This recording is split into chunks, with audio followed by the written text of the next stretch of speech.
Welcome back to మనం TV. నేను మీ పవన్ బెజవాడ. మనతో పాటు ఉన్నారు సీనియర్ జర్నలిస్ట్ కట్టా కార్తీ గారు. అన్న నమస్తే. నమస్తే. అఘోరీ వ్యవహారం మలుపులు తిరుగుతా ఉంది.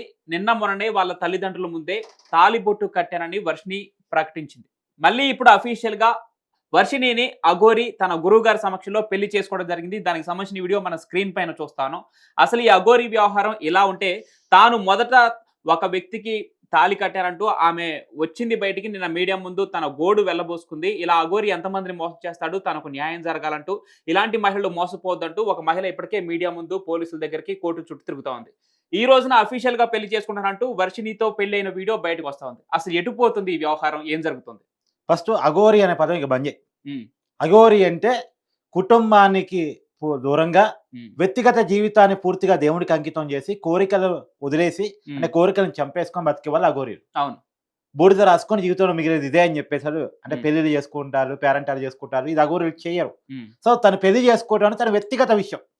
ఒక ప్రతి మనిషికి కూడా ఒక వ్యక్తిని ప్రేమించే హక్కు ఉంటుంది, పెళ్లి చేసుకునే హక్కు ఉంటుంది. మేజర్లు అయితే గనక వాళ్ళిద్దరు మేజర్స్ కాబట్టి వాళ్ళు పెళ్లి చేసుకునే హక్కు ఉంది. కాకపోతే ఏంటంటే అఘోరీ అని పేరు చెప్పి మన సాంప్రదాయానికి విరుద్ధంగా ప్రవర్తించారు అనే కారణం చేత మనం కొంత వాళ్ళని నిందించాల్సి వస్తుంది. ఎందుకంటే అఘోరీ తత్వం వేరు, నాగసాధు తత్వం వేరు. ఆ పేరు చెప్పుకొని మిస్యూజ్ జరుగుతుంది. సనాతన ధర్మం అనేటువంటి దాన్ని అడ్డం పెట్టుకొని అఘోరీ చాలా మందిని మోసం చేస్తుంది అనేటువంటి ఒక వాదన తెర ముందుకు వస్తుంది. ఇదే క్వశ్చన్ అఘోరీకి వేస్తే, అఘోరీ అంటే అలియా శ్రీనివాస్, ఆ శ్రీనివాస్ ఏం చెప్తున్నాడంటే, అఘోరీలు పెళ్లి చేసుకున్న వాళ్ళు చాలా మంది ఉన్నారు. ఈవెన్ వర్షిణికి తనకంటే ముందు సాధన నేర్పించినటువంటి తన గురువు గారు కూడా పెళ్లి చేసుకుని ఇద్దరు పిల్లలు తండ్రని చెప్పి అఘోరీ చెప్తాను. నాకు అఘోరీ రెఫరెన్స్ పురాణాల్లో తెలిసిన మేరకు నాగ సాధువులు అఘోరీలు పెళ్లిళ్ళు చేసుకోరు. వాళ్ళ కుటుంబాన్ని పూర్తిగా త్వరించేసి దేవుడికి జీవితాన్ని అంకితం చేసి, శివునికి జీవితాన్ని అంకితం చేసి బతుకుతారు వాళ్ళు. వాళ్ళు అసలు ఈ నాగరికతలోనే బతకరు. వాళ్ళు ఏదో ప్లేసు గుడిస ఏదో అంటున్నారు, ఒక చోట కుటీర ఏర్పాటు చేసుకుని అక్కడ బతుకుతామని అంటున్నారు. ఇలా కాదు వాళ్ళు. వాళ్ళ జీవితం ఎలా ఉంటదంటే శ్మశానాల్లో, కొండల్లో, గుట్టల్లో, అడవుల్లో, దేవాలయాలకి కాశీ, వారణాసి ఆ ప్రాంతాలు ఎక్కువగా ఉంటారు వాళ్ళు. ఆ ప్రాంతాల్లో బతుకుతూ ఉంటారు వాళ్ళు. అంతేకాని ఇప్పుడు నేను ఎప్పుడన్నా అఘోరీని మానవ సమాజంలో చూసావు, ఈ అఘోరీని తప్ప ఎవరిని చూడలేదు. సహజంగా ఎప్పుడన్నా ఒకసారి అనుకోకుండా కుంభమేళాల టైంలో వాళ్ళు వచ్చి అక్కడ గంగా నదిలో స్నానాలు చేసి మళ్ళీ తిరిగి వాళ్ళ ఆశ్రమాలకు వెళ్ళిపోవడం. అక్కడ లక్షలాది మంది కనపడతారు. తర్వాత వాళ్ళు ఎక్కడ ఉంటారో కూడా నీకు తెలియదు. అవును, వాళ్ళు కనపడరు నీకు. అవును. ఆ పరిస్థితిలో ఉన్నటువంటి అఘోరీని గతంలో చూసి ఈ అఘోరీ మాత్రం గత 1 year కాలంగా మన సమాజంలో మన మధ్య తిరుగుతూ కొంత న్యూసెన్స్ గా వ్యవహరిస్తున్న విషయం మనం చూస్తా ఉన్నాం. ఏదో జనంతో గొడవలు, పోలీసులతో గొడవలు, తర్వాత ఫస్ట్లోనేమో ఆత్మార్పణం అని పేరు చెప్పేసి కొంత అడావుడి చేసే ప్రయత్నం చేసింది.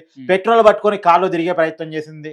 నేను ఆత్మహత్య చేసుకోబోతున్నా, ఆత్మహత్య చేసుకోబోతున్నా, నా జీవితాన్ని దేవుడికి అంకితం చేయబోతున్నా, శివుడి దగ్గరికి వెళ్ళబోతున్నా అని చెప్పిన వ్యక్తి పెళ్ళెట్ చేసుకున్నారు.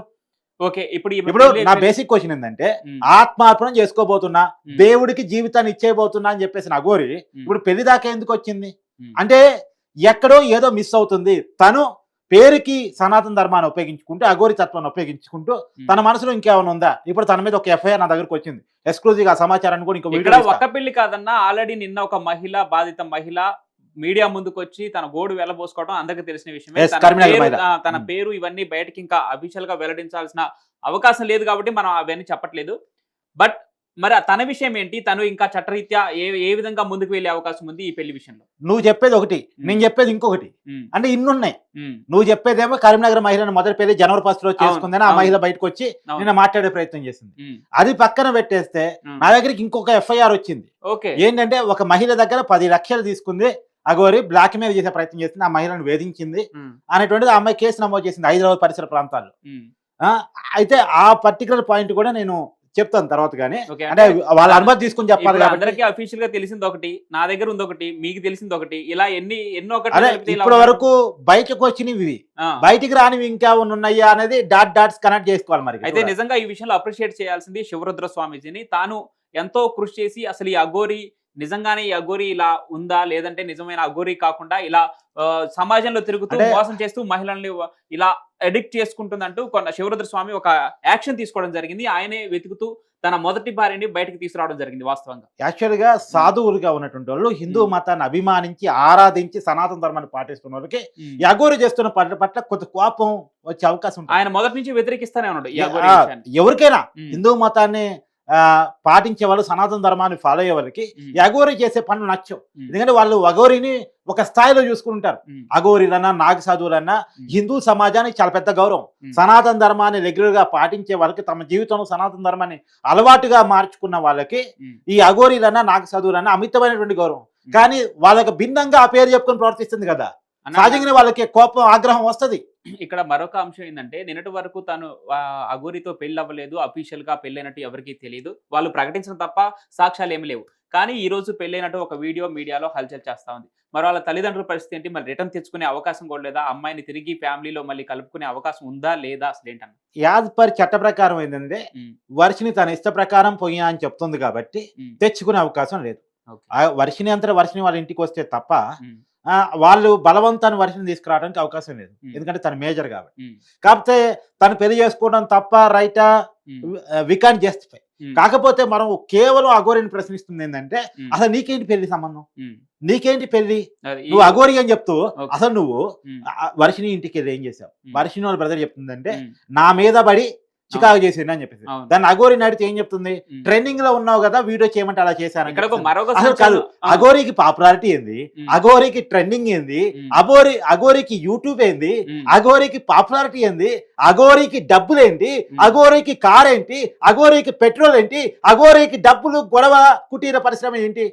అసలు అఘోరికి ఇక్కడ అఘోరి విషయంలో మనకి తెలిసి వర్షిని పెళ్లి చేసుకుంది. అంతకు ముందు జనవరి 1న ఇంకొక కరీంనగర్ చెందిన ఒక అడ్వకేట్ మహిళ పెళ్లి చేసుకుంది. ఆ రెండు విషయాలే కాకుండా వర్షిని చెప్పిన విషయం మరొక సంచలనం ఏంటంటే, విష్ణు అనే వ్యక్తికి కూడా పసుపు తాళి కట్టిందని చెప్పేసి అఘోరి వర్షిని ప్రకటించడం జరిగింది. ఇప్పుడు విషయం ఏంటంటే, ఇదే మీదబడి అంటే తాళి కట్టింది మనం చూడలేదు, కానీ మీదబడ్డ వీడియో వచ్చింది బయటికి.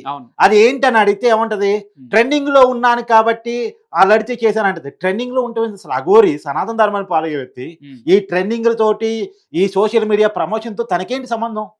తనకేంటి సంబంధం అంటే, తను రియాలిటీలో లేదు, తను సనాతన ధర్మ పాఠనలో అంటే సాధనలో లేదు, తన అఘోరి దీక్షలో లేదు, తన నాగసాధు దీక్షలో లేదు. నాగసాధు దీక్ష చెప్పుకొని, అఘోరి దీక్ష చెప్పుకొని జనాన్ని బురిడి కొట్టిస్తుంది అని ఇక్కడే అనుమానం వస్తుంది, రైట్, చాలా క్లియర్ గా. కాబట్టి ఖచ్చితంగా హిందువుల మనోభావాలని కించపరిచినటువంటి అఘోరి మీద చట్టరీత్యా చర్యలు తీసుకుంటారా లేదా పోలీసులు ఆలోచించుకోవాలి. ఎందుకంటే తెలుగు రాష్ట్రాల్లో చాలా అడవుడు చేసింది. తెలంగాణలో పోలీసులు పట్టకపోయి మహారాష్ట్రలో వదిలేయటం, లేదా కర్ణాటకలో వదిలేయటం, తర్వాత ఆంధ్రప్రదేశ్కి రావటం, ఆంధ్రప్రదేశ్లో పోలీసులు పట్టకపోయి చెన్నైలో వదిలేయటం, లేదు మళ్ళీ బెంగళూరులో వదిలేయటం, కర్ణాటకలో వదిలేయటం. ఇవన్నీ ఏ రాష్ట్రంలో పోలీసులు ఆ రాష్ట్రంలో అరెస్ట్ చేసి వేరే రాష్ట్రాలు వదిలేయడం గతంలో మనం చూసాం. టెంపుల్ దగ్గరికి వెళ్ళి, శ్రీశైలం టెంపుల్ దగ్గరికి, లేదు చిత్తూరు జిల్లాలో ఉన్న టెంపుల్ దగ్గరికి వెళ్ళేసి నేను ఎలా ఉన్నానో అలా వెళ్తాను. ప్రతి ఆలయానికి కొన్ని సాంప్రదాయాలు ఉంటాయి, కొన్ని పద్ధతులు ఉంటాయి. ఆ పద్ధతుల ప్రకారమే దైవ దర్శనం చేసుకోవాలి. ఇప్పుడు విదేశీ వనితలైనా సరే మనగాడికి వచ్చినప్పుడు వాళ్ళ పద్ధతులు కాకుండా మన పద్ధతిలోనే దర్శనం చేసుకోవాలి. నిన్న అన్నాలజనవ గారు వచ్చారు, పవన్ కళ్యాణ్ గారు సతీమణి, డిప్యూటీ సీఎం గారి సతీమణి. మన పద్ధతుల్లో దేవుడి దర్శనం చేసుకున్నారా లేదా? మన పద్ధతిలో ఉండాలి. కానీ ఆ పద్ధతులకు భిన్నంగా దేవుడి దర్శనం చేసుకుంటానంటే అది అధికారులు ఒప్పుకోలే. వాళ్ళతో పెద్ద గొడవ, పోలీసులతో పెద్ద గొడవ. కాబట్టి హిందూ సాంప్రదాయాన్ని కించపరుస్తున్నటువంటి చట్ట ప్రకారం తనకి పెళ్లి చేసుకునే హక్కు ఉంది, చట్ట ప్రకారం తనకి ప్రేమించే హక్కు ఉంది, చట్ట ప్రకారం తనకున్న హక్కుల్ని, శ్రీనివాస్కున్న హక్కుల్ని మనం ఏం ప్రశ్నించట్లేదు. కానీ అఘోరి పేరు చెప్తూ, సనాతన ధర్మం పేరు చెప్తూ ఇక్కడ ప్రజల్ని మభ్యపెట్టే ప్రయత్నం చేస్తుంది అనే కారణం చేత మమ్మల్ని మోసం చేస్తుందని ఒకరిద్దరు అమ్మాయిలు బయటకు వచ్చి చెప్తున్నారు. కాబట్టి ఖచ్చితమైనటువంటి ఎంక్వైరీ ఈ అఘోరి మీద జరగాలి. గత 1 year కాలంగా తెలుగు రాష్ట్రాల్లో ఒక న్యూసెన్స్ గా ఈ అఘోరి ఉంది అనేటువంటిది మనం చూస్తున్నాం. కాబట్టి ఖచ్చితంగా ఈ న్యూసెన్స్ కి ఫుల్ స్టాప్ ఎప్పుడు పడుతుందో చూడాలి. Right, thank you.